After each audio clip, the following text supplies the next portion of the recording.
Good afternoon.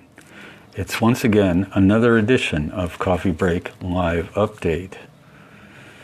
And you're probably wondering what happened to Isaac. Well, he's around here somewhere. But I'm your host for the moment. My name is V. Nobody's there. Everybody's going to wonder, who is this guy? Okay. Maybe nobody's going to join the party today. It's so sunny outside. It's so lovely. It's so beautiful. Well, there's somebody there. Good evening, London.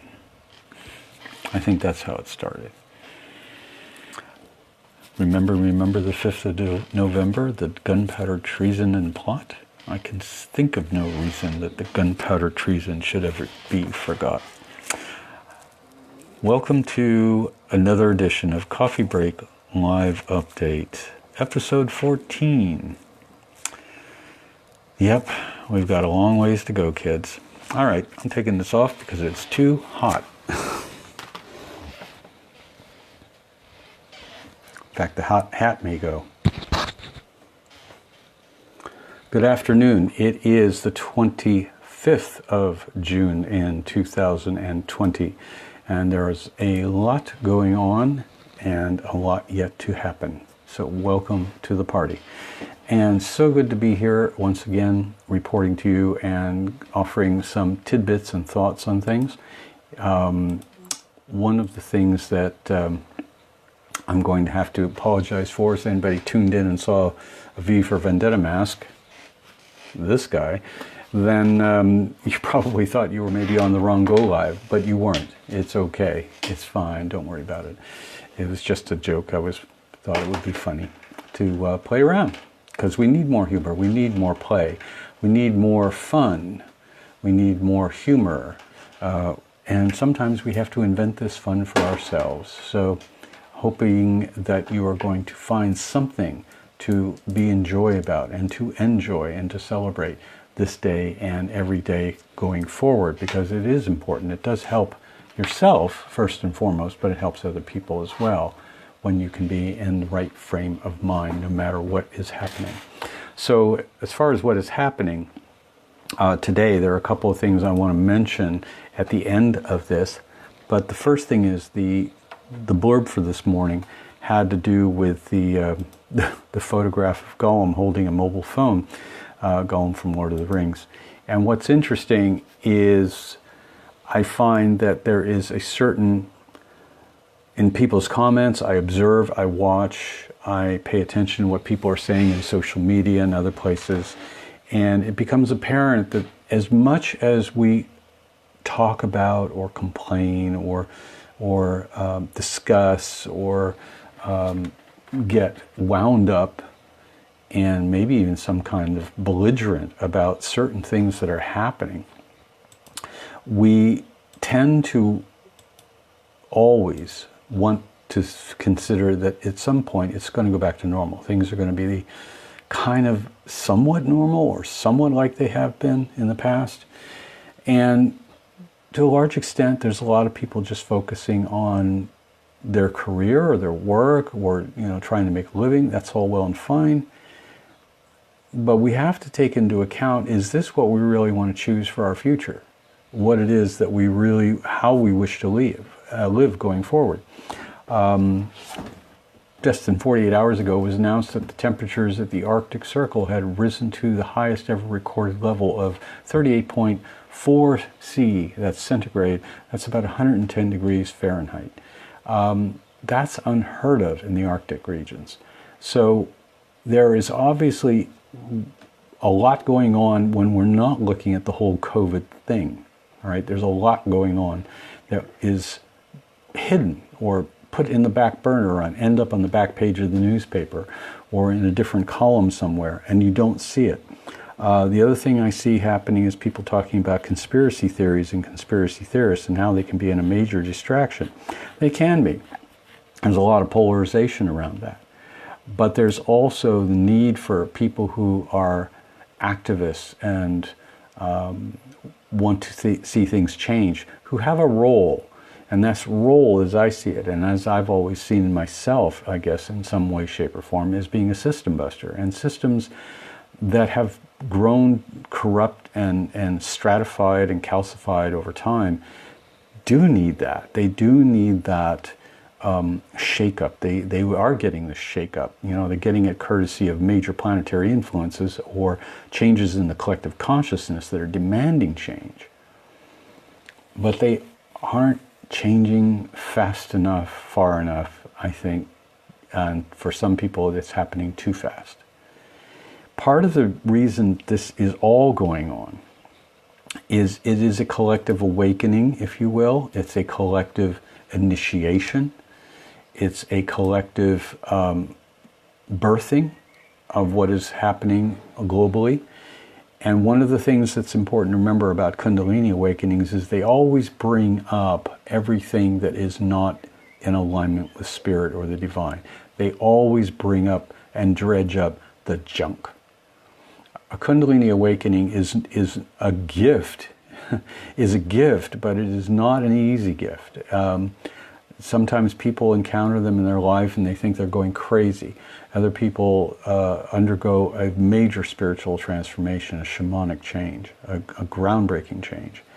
The other thing that sometimes happens is that they may spiral down into mental illness and not recover from it. That's how severe sometimes it can be. I have lived through one of these, and it was like Michelangelo's, the story about Michelangelo. It was the agony and the ecstasy. It was both and. The agony of the transformation process was very difficult. The ecstasy parts were also very amazing. But we seem to be in that place right now that one could say would be St. John the Divine's dark night of the soul. As an entire species, as an entire planet, we are going through that dark night of the soul because all of that repressed corruption and, you know, hidden things since, I don't know, 10,000 years ago, since the fall of Atlantis, 12,000 years ago, is all coming up, is all being pushed out, expunged. It's toxic. It's just the way an exosome is pushed out of a living cell and becomes a virus, which can turn into a pandemic. What caused the toxicity in the first place? Why is it being pushed out? Because it's not in alignment with the genomic coding and proteins within the cell. It's getting expunged. It's getting pushed out. This is what's happening globally. And this reason it's happening globally is because there is a global Kundalini awakening occurring. Part of this is due to the addiction issue, attachment issues.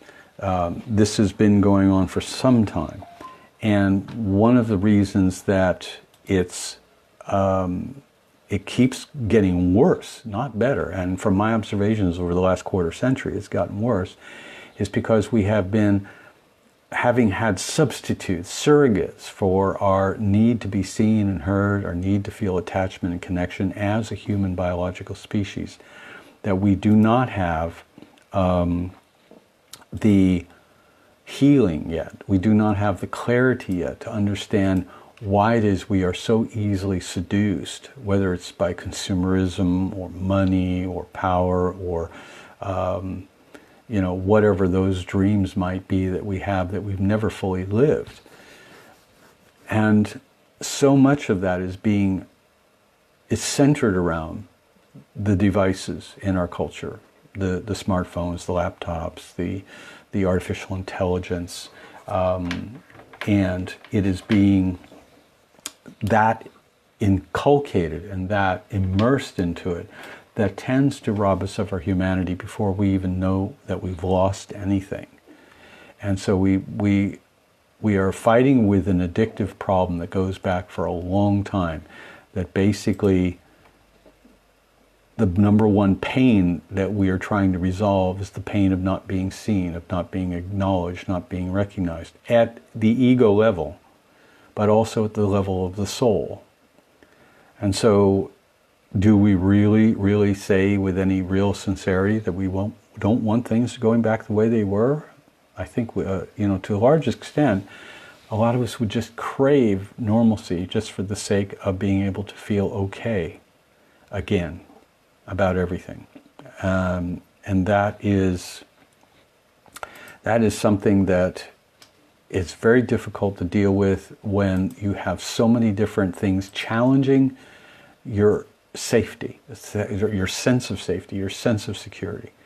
Uranus in Taurus as a transit, as a planetary transit, is definitely threatening an upheaval or change in our notions of what security really means. The eclipse season that we're in, the lunar eclipse followed by the solar eclipse followed by another lunar eclipse on July 5th, is further challenging our notions around what does security really mean. And so we are having ourselves confronted by our addictions, whether it's to technology or to money or to financial security or to people. We're being challenged on every level. Now, there are a lot of things that you can do, obviously, to assuage the demons within, to deal with the shadow stuff that's coming up, both personally and collectively. Yes, meditation, deep breath work, body work if you can get it, if you're not in complete lockdown. Spending time in nature. All these things help, but they are maintenance at this point. They are not a cure. The cure is when we stop identifying with the idea that somehow there is something inside of us that hasn't risen to the occasion, that is not good enough, that is not capable enough, that doesn't, that deserves, to have the same right of life as anything else, and to allow that for everyone else as well. One of the greatest little spiritual things that I ever ran across was the first year of my Kundalini awakening. Somebody had a little sign on their wall, a piece of artwork that said, "I respect life in every form it takes and whatever choice it makes." So even though we have judgments around the decision making that goes on with the power brokers and the elite and the billionaires and the money interests that seem to run the planet and ruin it, it's also important to remember that if we are in too big a state of judgment and anger or condemnation towards individuals like that who have, certainly lost their souls, lost their way, lost their connection to themselves, lost their connections to Source, they themselves are also still connected to that thing that we call the oneness, no matter what. And so even though you may not feel free right now, or maybe you don't feel like you don't have as many options as you did 6 months ago, or 6 years ago, or 16 years ago, you have the choice of being able to move into greater freedom. But it will cause you to sacrifice things. You will have to sacrifice your addictions. You will have to sacrifice your previous ideas or sense of what security is all about for you. You will have to walk on that knife edge of trust with the divine, and at the same time completely embrace your frailties, your vulnerabilities, and your humanity. And also through that, you will be able to embrace that and see it in others. That is what is going to get us through. So, it's not going to be about holding on and saying, okay, everything that we treasure and hold dear to us now, we are going to, hang on to dear life, HODL, and take that with us into the next experience. Sometimes you need to let it go because something else better is coming. So a lot of this aftermath of this eclipse is letting go. A lot of the aftermath of this eclipse and the eclipse season is about letting go. And stop thinking or your mind knows how to do things, and come back to your senses. And in that, you will find that your feelings will be your biggest guide. Your real feelings, your true feelings will be your biggest guide and help, even when things get really, really nasty or tough. So the summation of this is try not to judge those who think they are your betters, or who seemingly without care or regard of life or nature, do what they do for the sake of money and greed, or deliberately hurting other people. It's also important to recognize that we don't have to feel that the only way we can survive in the current situation is to continue to play the game the way everyone else does. Everybody says, well, I'm just going to keep on doing what I've been doing because, that's what I know.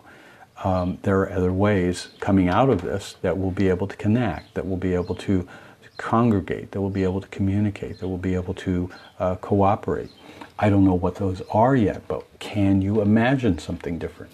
Can you place yourself in a position of being able to make that happen for other people? Innovation will happen. We're primarily creators. We're creators. We'll create something. We'll create something that will replace what is not healthy or what is no longer workable or harmonious for us and for the planet and for other species. It's getting out of the mind thinking that your mind's going to figure it out, that you're going to figure it out, that there is a technological, sociological, political, religious response or reaction that will give everybody a better experience. That's not the point.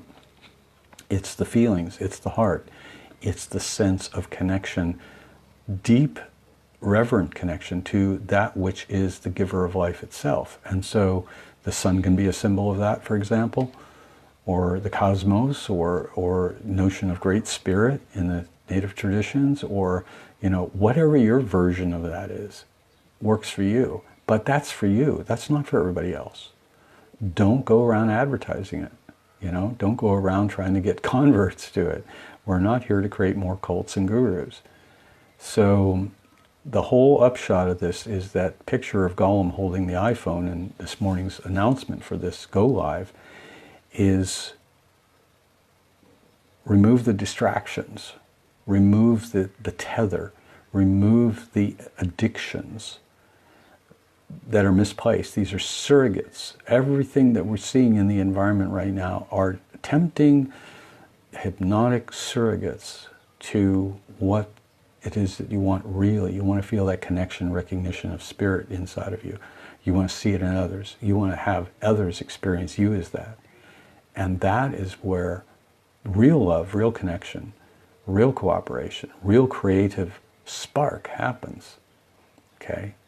For some people, that creative spark can only happen when they're on their own in solitude. For some people, it happens in a group context or teamwork. Whatever the case may be, you know what works for you.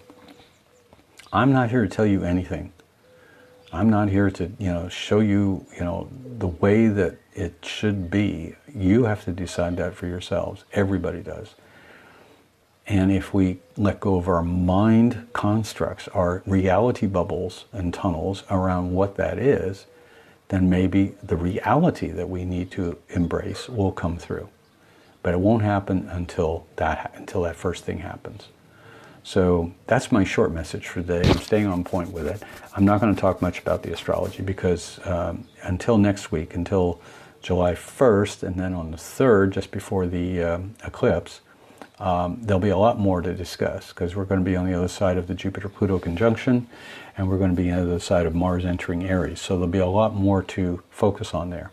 The last thing I want to mention, though, is that watch here on my timeline and elsewhere the announcement of the new Kundalini Reiki offering. So, new for maybe some of the listeners here, those of you who view and drop in, but not news to me. I've been involved with Kundalini Reiki for the last decade.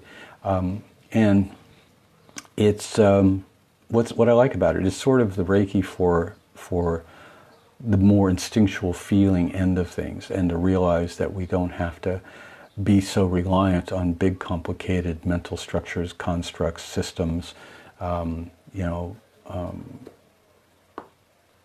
Yeah, it's going to be a lot more intuitive, a lot more spontaneous, a lot more in the flow, a lot more of allowing the naturalness of the power that is within you, the divine power that is within each of us, to come forth without a lot of fanfare and a lot of, I don't know, what do you call it? Props, hoopla, all that kind of stuff. So anyway, me and my friend, Mr. V, would like to wish you a very wonderful day and weekend, and we'll be back on Tuesday. Yes, on June 30th, on the day of the Pluto-Jupiter conjunction retrograde in Cancer, for another live update. And then we'll follow that up on Thursday next week for the pre-lunar eclipse excitement, okay? And thank you for tuning in. Thank you for following these. Appreciate it, and look forward to when we see each other again. Blessings on your journey. Ciao for now.